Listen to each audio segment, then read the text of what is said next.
Estimados amigos, estamos en una nueva edición de su programa Plataforma Democrática para analizar los asuntos más relevantes ocurridos en la semana, así como las proyecciones que de alguna manera se verificarán en la siguiente. Este es un programa que se transmite por el canal VHTV de Cable Más y se replica por las redes sociales de la Coordinadora Republicana y el portal Abeja. Soy Ángel Delgado y en conjunción con Víctor Andrés García Belaúnde y Juan Cheput vamos a llevar adelante el correspondiente análisis. Bien, esta semana, donde la nota está marcada por los agravios producidos por la naturaleza, si se puede hablar así, que están poniendo a prueba la capacidad del Estado peruano para resistir un estado de cosas que preocupa a muchas personas porque los damnificados ya se encuentran por miles de verdad y no sabemos si es que el Estado está en verdadera capacidad para dar respuesta. Pero al lado de este asunto, que podemos también comentarlo en algún momento, lo que ha venido ocurriendo es que la escena política otra vez ha sido tomada, cubierta por acciones de naturaleza fiscal y policial. Hemos tenido ya hace unos días atrás estas intervenciones intentando desbaratar una conspiración, una banda criminal que tenía como propósito paralizar a la Policía Nacional y particularmente al sistema de inteligencia nacional, ¿no? Con el español a la cabeza, donde aparecen algunas personas vinculadas, ni más ni menos que el jefe de la Policía Nacional hasta unos días antes de conocerse estos hechos. Este es un aspecto, pero también estos allanamientos se han dedicado a distintos parlamentarios considerados niños, es decir, la hipótesis fiscal es que estos parlamentarios, en lugar de cumplir sus funciones, de alguna manera se habrían entregado a los propósitos del gobierno a través de una serie de sinecuras y prebendas a fin de tener el respaldo parlamentario para la acción gubernamental. Esto está también en investigación, hay allanamientos al respecto. Y también no podemos dejar de comentar que después de más de 100 días, por fin, el Parlamento Nacional ha puesto a disposición a 3 personas que, a juicio de la Fiscalía, habían sido cómplices en el golpe de Estado dado por Castillo, además de Torres, y me estoy refiriendo a Betsy Chávez, a el congresista Sánchez, exministro de la Producción, y al exministro del Interior, Willy Huertas. Después de un largo trámite de más de 100 días, que yo la verdad, vista la fragancia, visto que Castillo ya está siendo investigado, no comprendo por qué el Congreso se reunió, se ha demorado tanto, ya se ha producido esto. Con una variante, en el caso de Betsy Chávez, además de levantarle el fuero y ponerla a disposición de la Fiscalía, la han suspendido mientras dure este proceso. No se alcanzaron los votos para con Sánchez, en virtud a que básicamente el sector vinculado a Fuerza Popular no votó por este extremo de la propuesta que había hecho la comisión permanente, y en consecuencia a Sánchez solamente se lo va a procesar, más seguirá siendo parlamentario en ejercicio. Y el caso de Willy Huertas es también, ¿no? Entonces, bueno, pero en su caso no hay ninguna suspensión porque él ya no es ministro de Estado. Entonces yo quería comentar con ustedes estos hechos y otros, donde, repito, la tónica es que lo policial, lo judicial, las investigaciones fiscales, otra vez empiezan a dominar la política. Y si a eso le sumamos, había dejado atrás, pero no es menos importante, también una serie de aseveraciones que empiezan a salir en distintos medios, denuncias de personajes vinculados a Dina Boluarte, acusándola de actos corruptos. Ella se está defendiendo, es probable que mucho de esto sea inquina por parte de los opositores, pero también el hecho que Chimibacur y compañía sean criminales no le niega validez a sus afirmaciones, a sus dichos, y la Fiscalía en su momento deberá examinar estos dichos, verificar si hay pruebas o no y llevar adelante la correspondiente investigación. O sea, prácticamente todo el espectro político, desde el gobierno hasta el parlamento, ¿no?, está atravesado por problemas no políticos exactamente, sino de tipo judicial criminal. Para comentar, en primera instancia, Vitocho, Víctor Andrés, tus ideas primarias, de inmediato, ¿cuál es tu parecer? Perdón, ¿cuál es tu parecer? ¿Cuál es tu parecer Ya. al respecto? Bueno, gracias, Ángel. Tengo ideas primarias y originales también. También ¿no? Era en el sentido de prístinas, iba a decir prístinas, no primarias, en el sentido de la primera etapa, ¿no? Prístinas, originales. Pero muy interesante escucharte.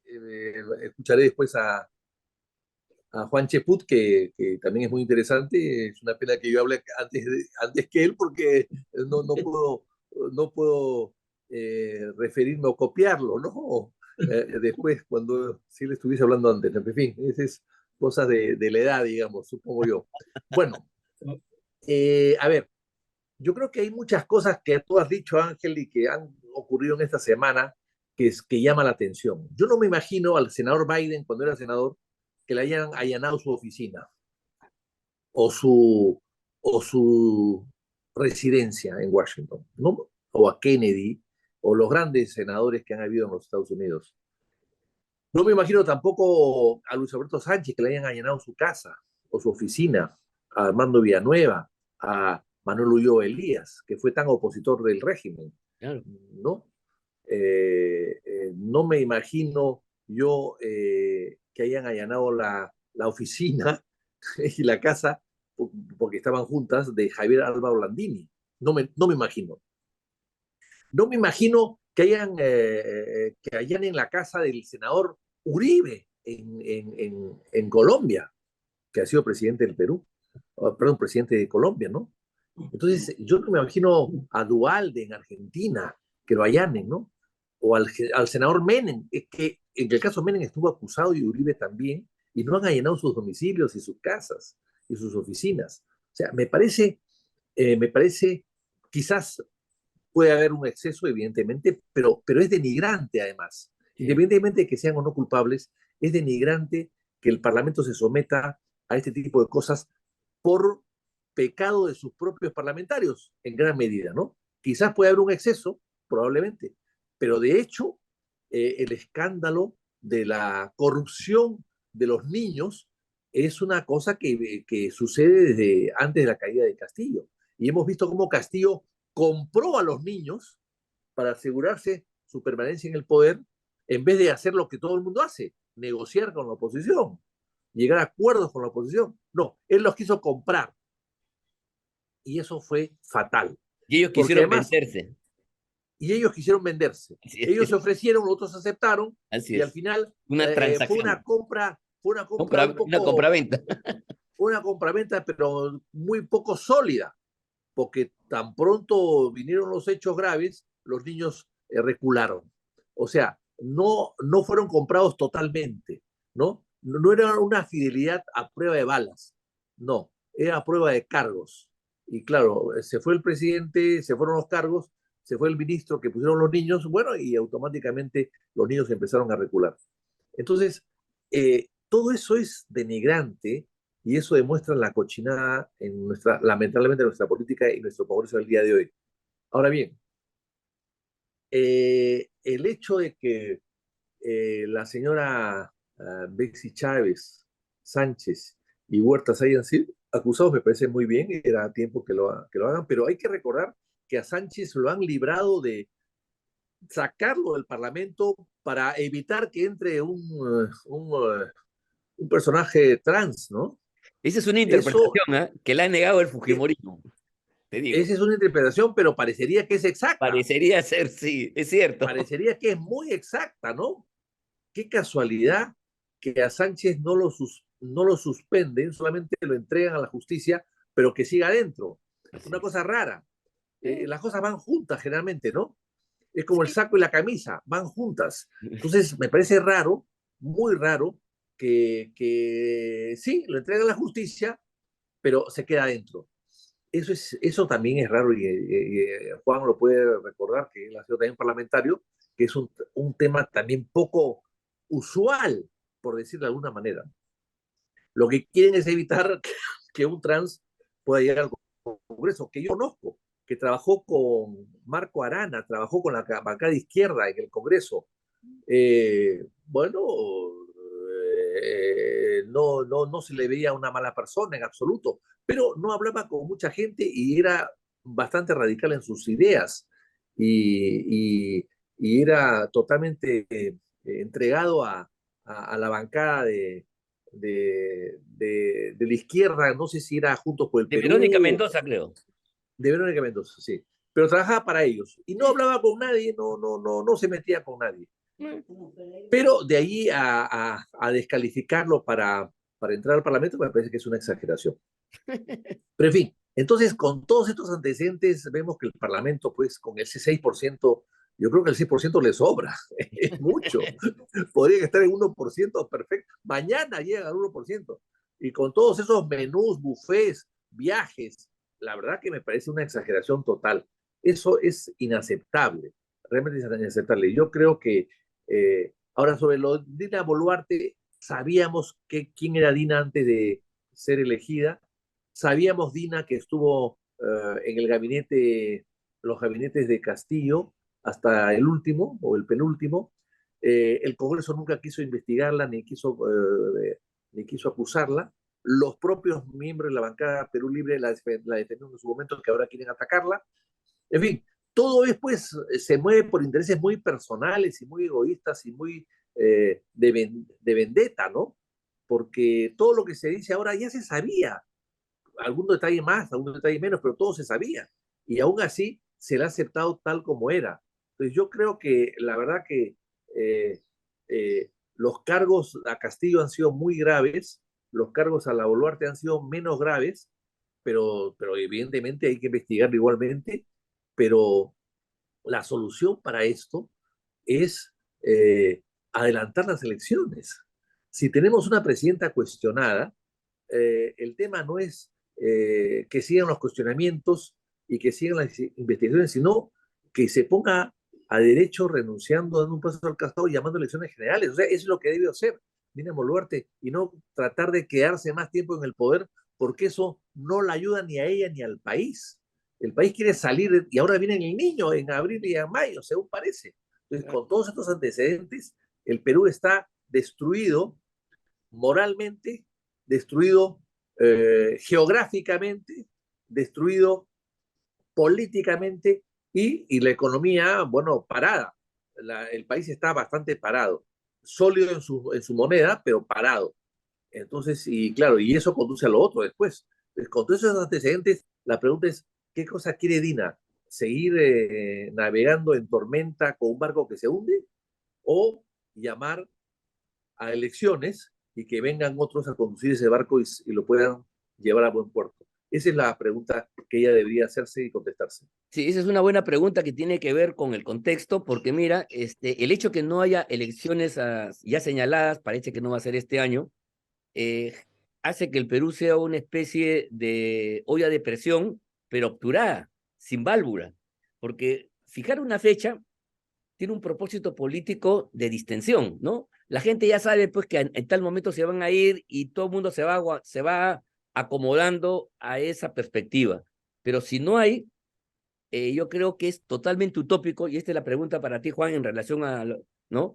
Es muy tonto pensar de que porque no se ha fijado, están garantizada su permanencia hasta el año 26. Al contrario, se están olvidando que esto puede explotar en cualquier momento. Y hay muchos elementos, una denuncia, el tema del niño que lo desborda, otra vez la subversión en el sur, cualquier problema puede hacer que esta caldera hirviente y que no tiene salida estalle en mil pedazos. Juan, ¿qué te parece? Coincido con ustedes, ¿no? Un gran abrazo tanto para ti, Ángel, como para Vitocho. Coincido plenamente con el análisis inicial que han hecho ambos. Yo quisiera complementarlo con algunas cosas, ¿no?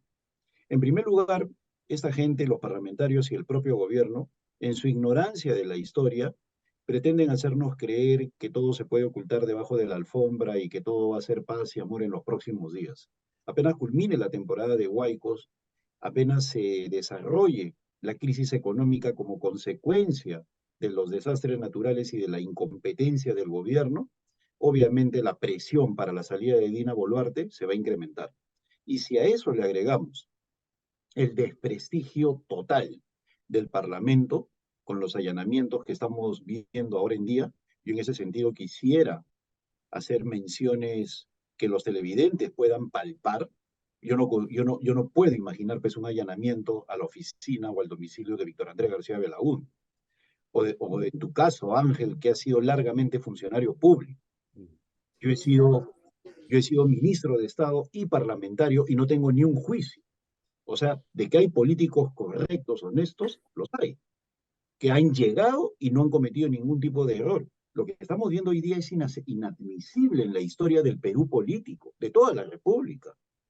Son 19 domicilios y 41 locales en total. Y la respuesta de los parlamentarios, en lugar de ser contrita, es una respuesta desafiante,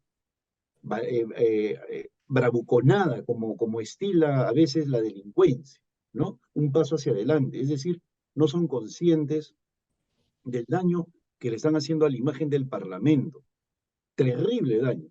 Y ahora, en relación a lo de Gaela, yo he esbozado una hipótesis que tiene que ver con cosas distintas al ánimo que no ingrese al Parlamento por ser un trans, ¿no?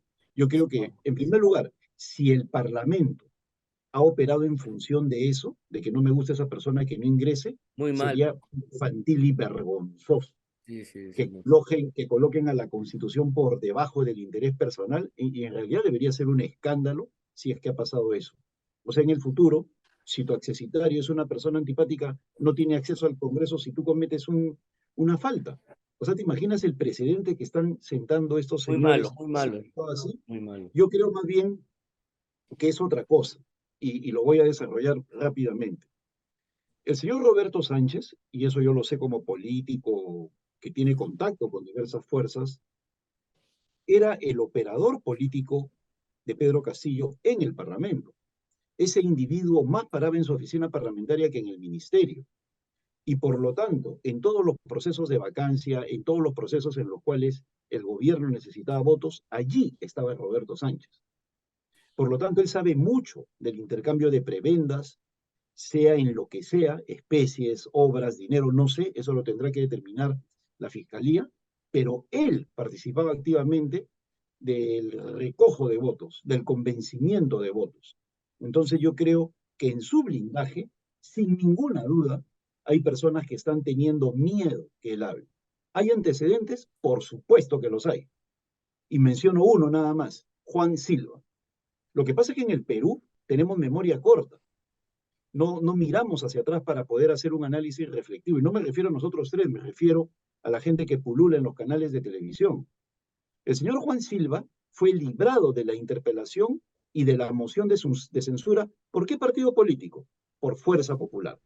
¿Cuál es el partido que ha sido gravitante en que Roberto Sánchez permanezca en el Congreso? Fuerza Popular.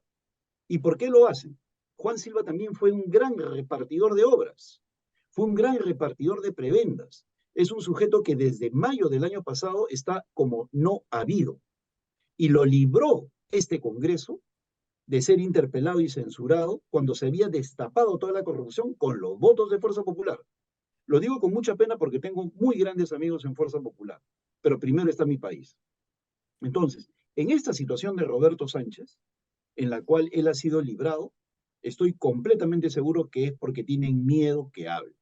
Tienen miedo que diga, yo hablé con este congresista, hablé con esto, en un contexto en el cual Sara Goray, la empresaria, ha dicho, yo le di 5 millones de soles a Pedro Castillo para que lo reparta entre los congresistas. Nos hemos olvidado de eso también, que lo dice en diciembre. Y otro parlamentario dice, perdón, otro empresario dice, yo le di 4 millones y medio, o sea, 9 millones y medio para repartir entre congresistas.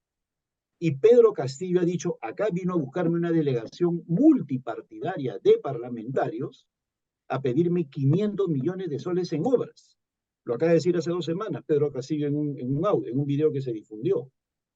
Entonces, este Congreso, como lo he señalado en varias oportunidades, no tiene autoridad moral, no, o sea, es un Congreso que está contra las cuerdas, contra la pared, y la verdad es que si algo de decencia les queda, o algo de cariño por el Perú, ese señor que funge de presidente del Congreso, que para mí es un general en retiro y no actúa con la propiedad que merece, que exige una presidencia de ese cargo, de una institución que yo quiero que de verdad el Congreso a mí me emociona, ¿no? O sea, es una institución que respeto muchísimo verla en manos de esta gente. O sea, es terrible de un señor como Williams, que en pleno bicentenario, un generalote, sea presidente del Congreso. ¿Y hasta dónde van a dañar la historia del Perú esta gente? Y que tiene como director general parlamentario a un coronel que qué sabe del Congreso ese individuo, que es el verdadero culpable de la compra del buffet y todo ese tipo de cosas, rodeado de parlamentarios incapaces de poder hacerle frente. Mira, yo participé en reuniones en el Parlamento en el año 2000, donde veía un mano a mano entre Daniel Estrada y Carlos Ferrero. Vaya, usted a ver ese mano a mano, ¿no? Hablando de lo que significaba el servicio parlamentario. O sea, parlamentarios que hacían respetar el fuero. Y sin embargo, ahora veo estos pichiruchis que los insultan como si nada. Y mira, voy a recordar unas palabras de Diego Fernández de Ceballos, un connotado senador mexicano. La política deja de ser política cuando te pierden el respeto. Sí, Y acá, a estos individuos ya les perdieron el respeto. Por eso es que la fiscalía entra y no pasa nada. sí, pues Y no. Giulio y Andreotti, el gran primer ministro italiano, 7 veces primer ministro italiano, decía, el poder deja de serlo cuando no lo ejerces. Y estos individuos no tienen nada de poder. Se les ha instituido un poder por el voto popular, pero no tienen nada. Y como dice Diego Fernández de Ceballos, y lo mencionaba en un almuerzo, recuerdo en México, en el Distrito Federal en el cual yo participé, él decía, ¿no? Acá en México sería imposible que un patrullero detenga a un senador mexicano. O sea, hay un respeto tremendo a la autoridad. En el Perú, mira lo que pasó con Pedro Castillo. Mira lo que pasa con los allanamientos de estos individuos. ¿Por qué? Porque les han perdido el respeto. Ahora, no creo que sea con todos. Yo estoy absolutamente seguro que la policía y la fiscalía saben diferenciar entre estos 130 y los que son políticos de verdad. Estos 130 no merecen ningún respeto. Y se está demostrando con lo que está pasando en la mañana. Y mira lo triste que es la historia del Perú. Son las 11:00 de la mañana y William permanece callado ante el allanamiento de 19 parlamentarios. Sí, pues. Y el presidente del Congreso está debajo de la cama, ¿no? Entonces, ese es el nivel al cual han llevado esta gente a una institución que yo adoro con toda mi alma, como es el Congreso de la República. Y que respeto y que leo todos los días sobre el Congreso y que estoy metido en la... O sea, me duele lo que le está pasando al Congreso. Y eso que yo no he tenido la suerte, el honor de ser varias veces parlamentario como Vitocho, por eso lo admiro, por eso. ¿Cuánto quisiera yo tener la trayectoria de Vitocho? Pero me bastó 3 años, como bien dicen, ¿no? Tú no necesitas tomarte toda la taza de café para saber que te gusta, te basta con una cucharita. Mi corto periodo parlamentario fue suficiente para saber que yo a esa institución la amo, la quiero, sé que es parte vital en la historia del Perú y tiene que seguir siéndolo. Y está en manos de estos pichiruchis, de esta gente que no respeta al Congreso. O sea, es terrible que llegue gente que no merece ser político a una institución tan gravitante. El Congreso, para terminar, es como la estructura ósea de un ser humano. Sin el Congreso se desploma, porque es capital. Y por eso estamos en un cuerpo inerme, una especie de malagua, eso que flota en el mar. En eso han convertido las instituciones esta gente. Correcto, muy bien, creo que son juicios acertados, duros, pero lamentablemente corresponden a los hechos, a la verdad. Mira, yo quería hacer un giro del desarrollo de la segunda parte de este programa y centrarnos en el tema del español, porque mira, aquí ya no hay corrupción en el sentido de plata.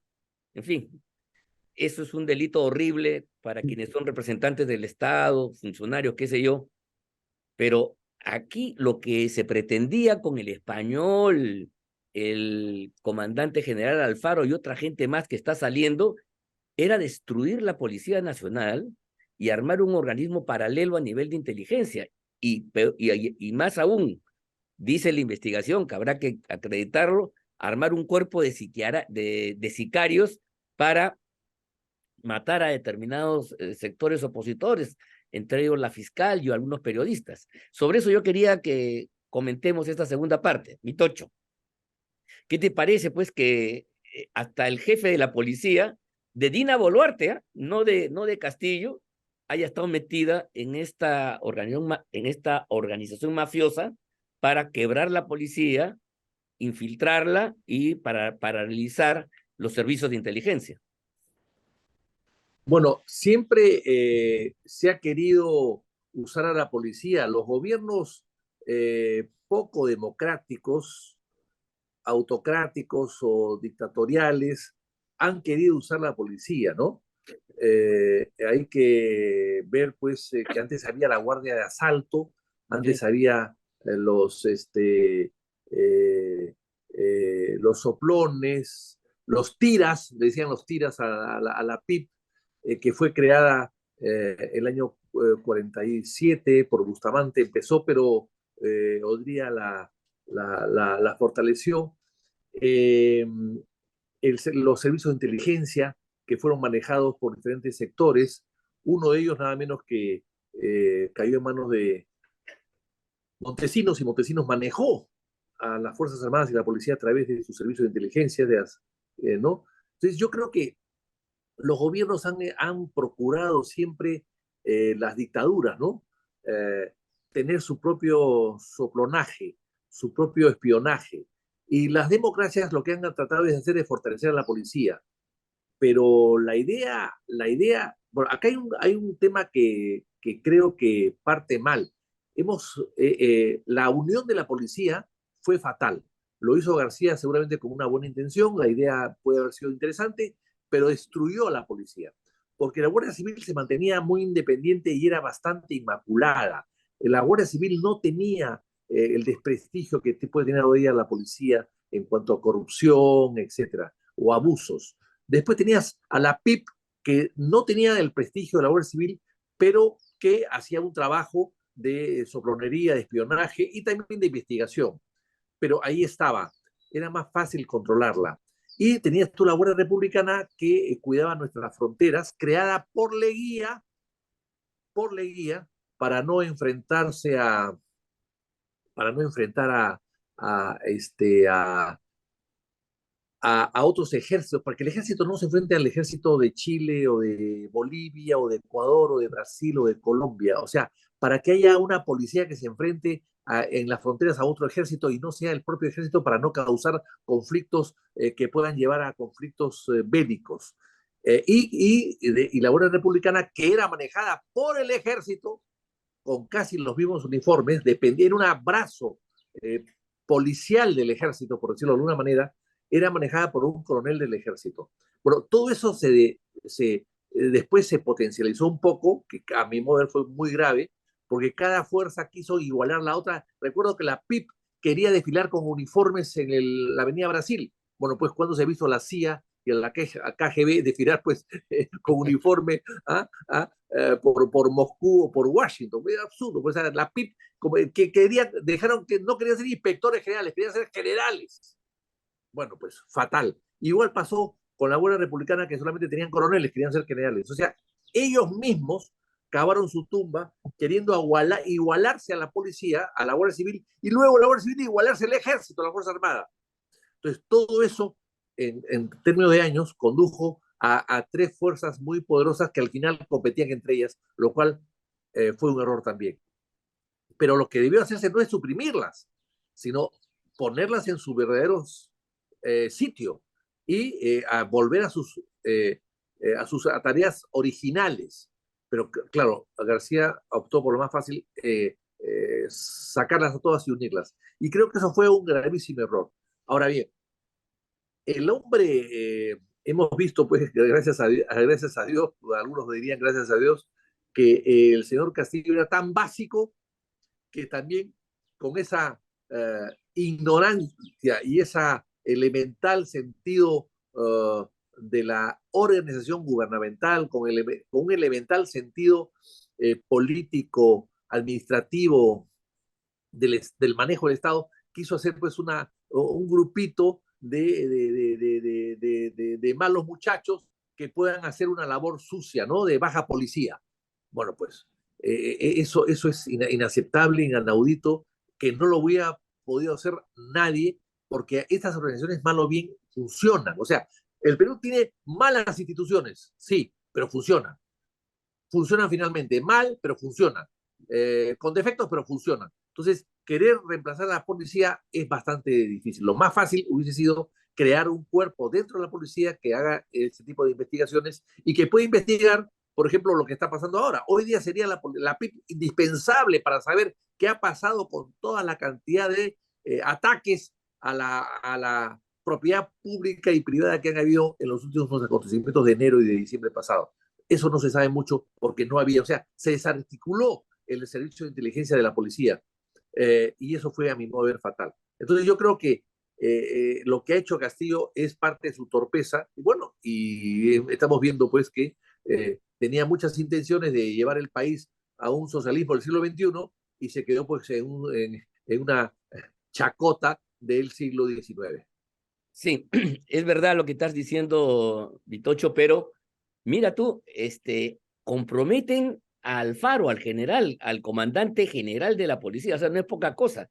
Y eso me lleva a preguntarte a ti, Juan, lo siguiente: ¿cuán profundo y cuán destructivo es este proyecto de Castillo frente a las instituciones del Perú? Esta audacia para, ok, de modo chapucero, de acuerdo, pero de querer paralizar, romper a las fuerzas policiales, me parece realmente de una audacia impresionante. Y mira tú hasta dónde llegaba la cosa, que recién estamos empezando a tomar conciencia, y que esté el comandante general de la policía, que luego es tomado por Dina Boluarte y por su gobierno, revela pues que ahí debe haber algunas ramificaciones que todavía están vivitas del pasado. ¿Qué te parece a ti, Juan? Por supuesto. No te olvides cuánto se ha demorado Dina Boluarte en sacarlo a este Mm. comandante. Ahora, yo recuerdo que hubo un comandante general, no me acuerdo el apellido ahorita, que renunció apenas recibió una presión indebida de Pedro Castillo, cosa que no ha sucedido con este comandante Alfaro, que habría que preguntarse si ha pagado para ascender, ¿no? Porque ha habido Parecería, ¿no? muchos que han pagado para ascender, para que sea tan sumiso. Y eso nos lleva a otra cosa, ¿no? ¿Cuántos cambios de generales ha habido en los 2 últimos años? ¿Cuántos?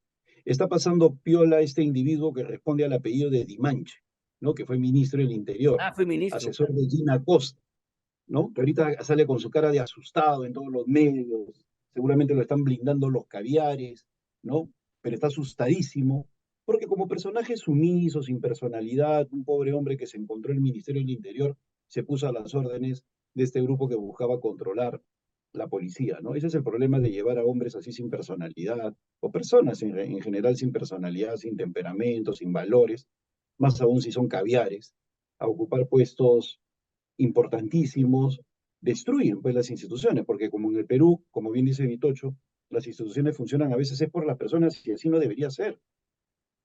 Las instituciones deberían funcionar al margen de las personas. Por algo son instituciones, reglas de juego permanentes en el tiempo.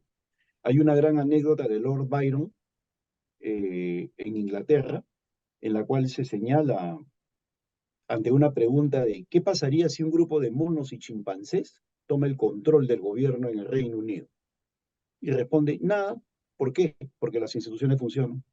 ¿No? Así de simple. O sea, puede llegar cualquier inepto y las instituciones funcionan. Mira los cambios de primer ministro que ha habido, 3 en 6 meses, y sin embargo funciona. ¿No? Pero acá no, acá es un caos total, porque dependemos de las personas, porque no hay reglas de juego. Y tiene antecedentes montesinistas este señor Pedro Castillo y lo que ha querido hacer en la policía, porque tampoco olvidemos que Vladimiro Montesinos, cuando ve que el servicio de inteligencia del ejército, el CIE, y el de la Marina le hacen contrainteligencia, ¿sobre quiénes monta el SIN? Sobre la policía.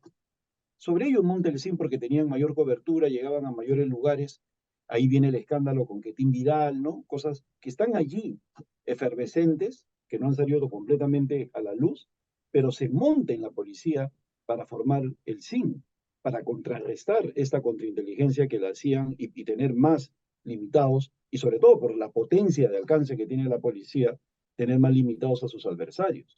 Entonces tiene sentido el asesoramiento que está recibiendo este individuo, Pedro Castillo, cuando quiere formar eso. Y lo que a mí sí me parece muy mal es que una persona que está comprometida en acusaciones de sicariato, como el español, salga en libertad. Sí, pues. Yo creo que ahí el juez ha actuado, o la fiscalía, no, tú me lo podrás El aclarar, juez ha Ángel, sido, el yo no juez. soy jurista, el juez eh, ha actuado pésimamente. El señor puede comprometerse con la colaboración eficaz, pero él está sindicado como potencial asesino Sí, pues. de adversarios políticos. Entonces no lo puede poner en libertad como para que este individuo pueda a sus anchas fabricar las coartadas que quiera, ¿no? Entonces noto todavía muchas debilidades y sobre Dina Boluarte la verdad es que yo no confío nada en ella, absolutamente nada.